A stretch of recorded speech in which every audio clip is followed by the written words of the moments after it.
Let's review Fed Day. Let's talk about the growing trend of layoffs.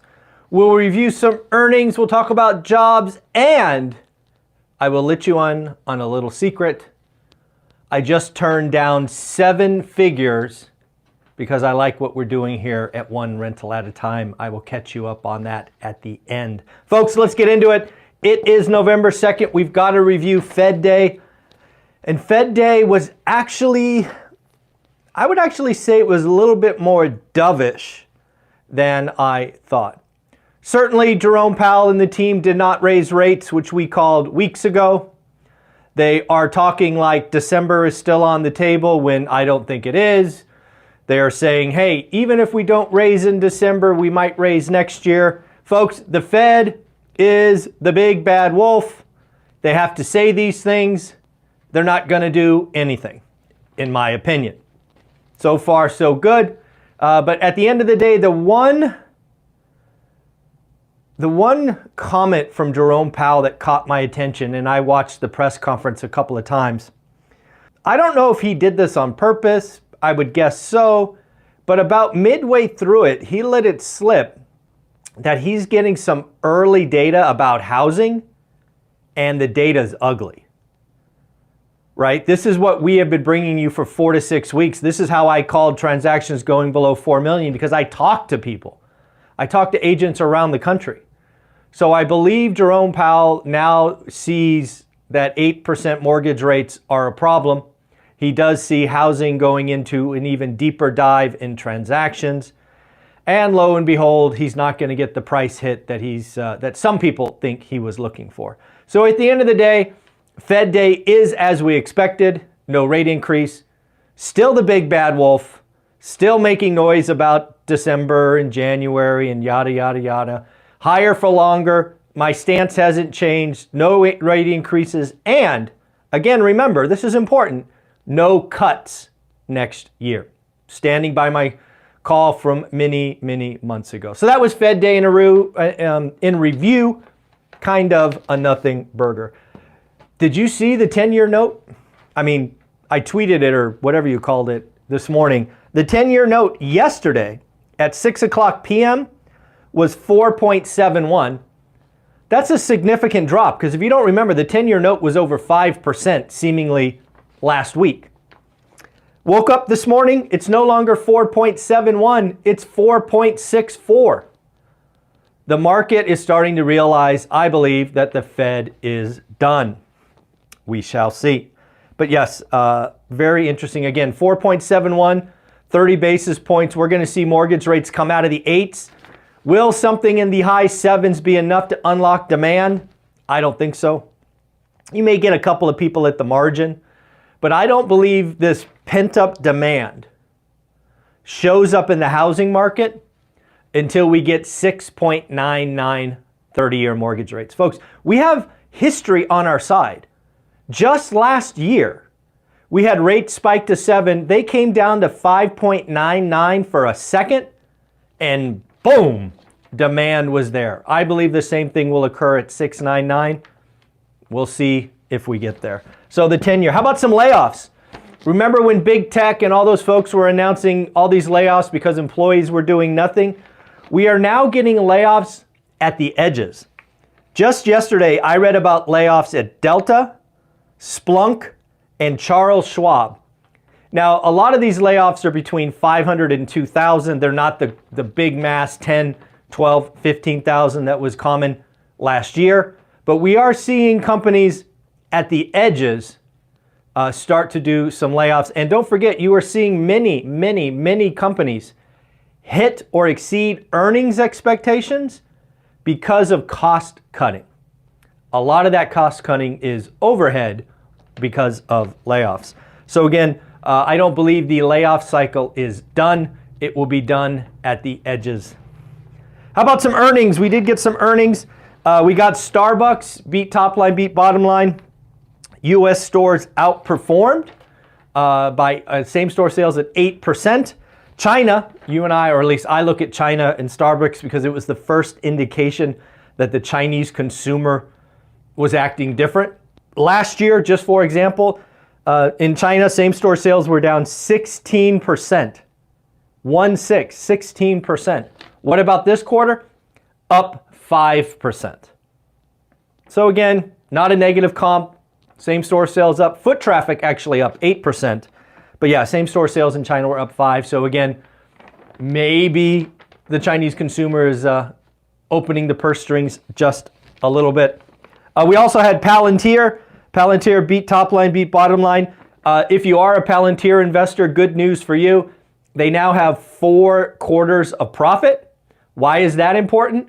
Well, one of the requirements to be included, or I should say eligible, one of the requirements to be eligible for the S&P 500, which is obviously a massive index, is 4 quarters of profitability. So the next time the S&P group or whatever they are meets and they need to remove somebody, Palantir will be eligible, right? You can't, again, eligibility doesn't guarantee addition, but again, you can't be added if you don't qualify. So shout out to the Palantir investors if you're out there.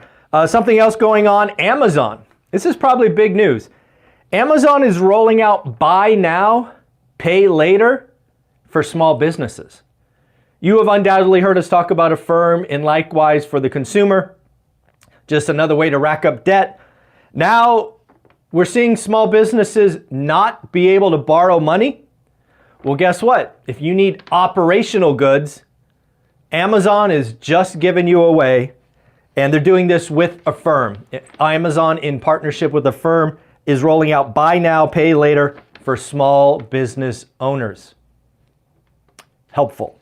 And then Target CEO is out warning shoppers are pulling back even on groceries. This is important because, again, when we looked at Walmart's numbers last quarter, and really the last 2 quarters at Walmart, it was really groceries that pulled that forward. So now we have Target CEO saying, hey, even consumers are pulling back on groceries. How about the JOLTS report? The JOLTS report is job openings, quits, all of that. JOLTS report, surprise to the upside. Again, remember ADP, surprise to the downside, JOLTS to the upside. All this really doesn't matter. The important number is tomorrow. But JOLTS report came in at 9.55 million. Estimate 9.4. Last was 9.49. In addition to exceeding expectations and exceeding last month, the JOLTS report for the previous month was revised higher. So now last month was 9.6, this month 9.5. So it came down a smidge, but we shall see where that goes. Weekly unemployment claims, again, this is our weekly drumbeat, is the best thing you and I have to look at the job market. Weekly unemployment claims still bouncing around the low 200s. Estimates were 214, came in at 217. We'll call that a meet of expectations. That's within about 1% or so. So again, right there. So a lot of stuff. But again, the Bureau of Labor Stats, I believe the estimate for job creation is 170,000. We'll see where it comes in. I don't have a good feel, so I'm not going to guess. And then 2 things. First, we have now 86 spots. Thank you, everybody who bought tickets yesterday. We are hosting a 50,000 party in Vegas, 17th and 18th. We're going to do a concert, meet and greets. We're going to have 12 of the millionaires from this channel leading Q&A sessions. You're going to want to be there. It will definitely set you on a new path. You're going to get to network with a lot of folks. Tickets are only $199, over 20 hours of content. I don't know why you're not registered already. Only 86 tickets left. I hope to sell them out in November. So if you want to come, do me a favor, buy the tickets. I will not discount them for Black Friday. I will not discount them ever. People have already bought. I'm not going to make them feel like they missed out. So $199 is the best you're going to get, and we've only got 86 tickets left. And then lastly, I turned down 7 figures, $1 million, because I like what I'm doing. So let me give you a wrap up of how I turned down $1 million. So I have a set of courses, right? How to get started one rental at a time, a book, I've registered, or I have a trademark of one rental at a time, all this stuff, right? I talk to you every day. A firm reached out to me and said, hey, we like what you're doing at one rental at a time. We want you to keep doing what you're doing on YouTube, but we want to take over ownership of selling your courses. We think you are underpricing your options, and we have done this for people you know, and they have. I reached out to the people they referenced, and they did this for them. They basically wanted me to raise my prices for how to get started one rental at a time. This is what they wanted. How to get started one rental at a time, a 10-day boot camp. They wanted to put all of that into one package. They wanted to add a quarterly phone call or Zoom call, and they wanted to sell that for $5,000. They said that they would hire salespeople. They would use all my social media handles and feeds to retarget and all this stuff. And they were willing to pay upwards of 7 figures a year for the right to do that. I got to admit, I thought about it. I'm like, I don't have a team. I don't have any of this, all of that. I turned them down. I thought about it for 12 hours. I turned them down. Why did I turn them down? I turned them down because I like having ownership of what we do. But most importantly, and this is important, at least it's important to me, I turned them down because at $5,000 entry price means only the rich can be helped by one rental at a time. When I got started, I would laugh at a $5,000 mentorship or ticker or any of that.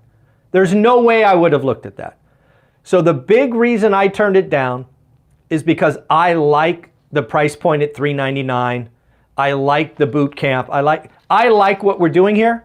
And of course, I'm still having fun. But as always, I'm transparent. I thought about it. I'm like, damn, $1 million? And I get to keep doing what I'm doing, but I would give up ownership. Somebody else would be calling the shots, and not happening, at least not yet. So I just thought I would share that with you because, again, I think a lot of people in my position would have taken that $1 million, and I just didn't. I told them thank you, but no thank you. So in the end, that's what's going on. I hope you have an amazing day. Remember, come to the event, Vegas 17th and 18th. You can get the course for $399, not $5,000. There you go. All right, folks, take care of yourself. Bye.